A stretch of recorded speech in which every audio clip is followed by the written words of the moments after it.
الله وی دریو کسانو سره دما او په دریو کسانو باندې خاندم ښه دریو کسانو باندې خاندم. نمبر 1 چې الله ول مال ورکړي او د مال انتهایی په دنیا کې او دې سره د مال نه عاجزي کوي او یتیمانو باندې خوراک کوي فقیرانو باندې خوراک کوي نو الله وی چې د سره مال دی او عاجزیم کوي او چرته یو اوږي موړ کې وای دغه ټایم کې وته زه وګورم زما د شان موافق خنداره شي چې وګوره زما بنده ته په خاندم زما محترم وي. نمبر 1. نمبر 2 هغه انسان ویم کنه بند کړ هم مختصر دی بعد مرګري پکې تنګيږي ویره ته ډیر خبرې کې اواز نه راځي. نمبر 1 مې سوې هغه انسان چې مالی وسره او د مال انتهایی ده او دی یو یتیم او غریب مور کې او عاجزي په باندې کوي چې خدای دا مال تارا کړی دی او ستا په مخلوق باندې لګي نو الله وی چې زه ورته وګورم نو مال خنداره شي.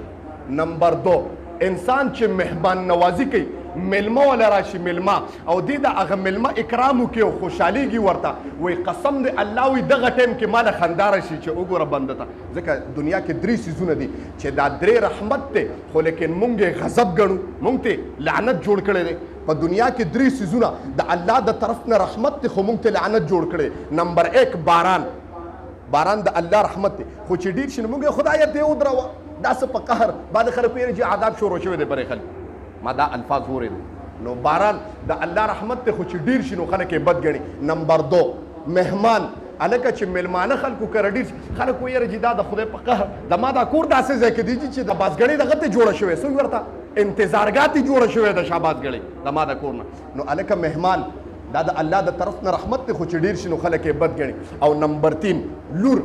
لور د الله د طرف نه رحمت ته خو چې ډېری شنو خلک یې بد ګڼي ښه درې سيزونه ما ووی د الله د طرف نه رحمت ته خو انسان یې بد ګڼي دا زموږ د انسانانو کمزوري ده. نو ما ووی ما د دې نه مخکې خبر وکړه چې په درېو سيزونو باندې الله خاندي. نمبر 1 پس خاندي چې انسان له الله مال ورکړي سره د مال نه عاجزي کوي یتیم موړ کې چې خدای ستا د رضا دپاره مې کړی دی او دا مال ستا مال دی او تا ته پاتې ځکه زه خالي لاس راغلی خدای زه چې د مور د ګیډې نه پیدا شوم نو عمره ته چا کپړې واچولې په خپله مې نه شوې اچولې او خدای چې تاله درځم مړ کېږم نو هم به راته بل څوک کفن اچوي خدای زه په خپله نشم اچولی دا مال پاتې کېدو وایي الله وایي په دا باندې ماله خندا راځي. نمبر 2 چې انسان د مهمان وایي ابراهیم علیه السلام توجه غواړي ابراهیم علیه السلام داسې پیغمبر دی وایي چې الله والا داسې نبوت ورکړو چې بغیر د ملمنو نه به خوراک نه کوو یو پیره 4 ورځې مسلسل لوږه ده ملمانه روټۍ به کوڅې ته رابار کړو ګرځېده به ملمانه به یې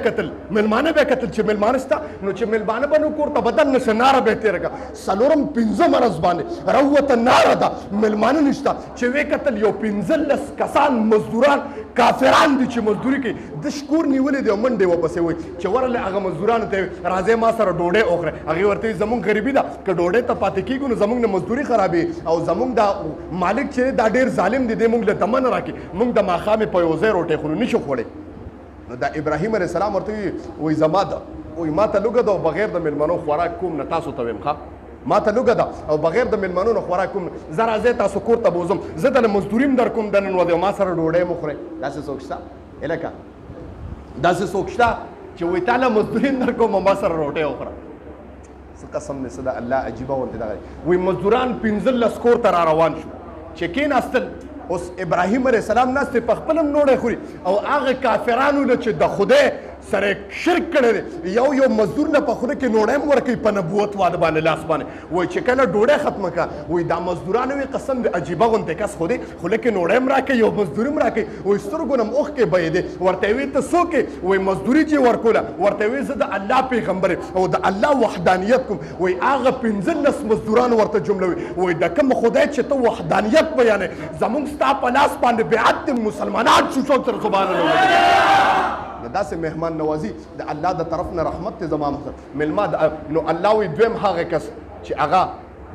ملمنو ته دغه کوي ملمنو ته خوشحالي نو زه پې باندې ډېر خوشحالیږم او که انسان له ما مال ورکړی دی او په دې باندې خفه کېږي او انسان له ما داسې دغه ورکړی دی وایي په دنیا کې مې شهرت د مال نه ورکړی یا مې شهرت د هغه د بزرګۍ نه ورکړی او ده پې فخر وکړه قسم دې خفه کېږم. او نمبر 3 وګوره هغه انسان چې د شپې تمام عالم اوده دی تمام عالم او دی د شپې راپاسي او اودس وکړي او یوازې الله ته ودرېږي او د سترګو نه یوه اوښکه په دې سرزمین باندې ټپک ووایي نو الله وایي ما له خندا راشي قسم دې د خپل شان موافق چې دا زما ټول بندګان مې اوده دي دی راپاڅېدلي دي څوک شتم نه څوک ښکار یم نه او دی ما ته جاړي وایي قسم دی الله وایي ما له خندا رسي نو د دریو کسانو زه سره د خپلې خندا سره مغفرت وکړم او جنت پې واجب کړم د ما محترم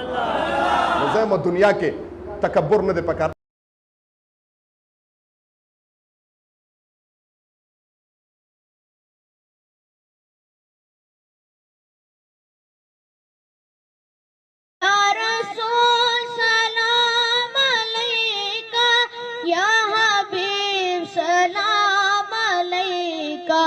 सलाम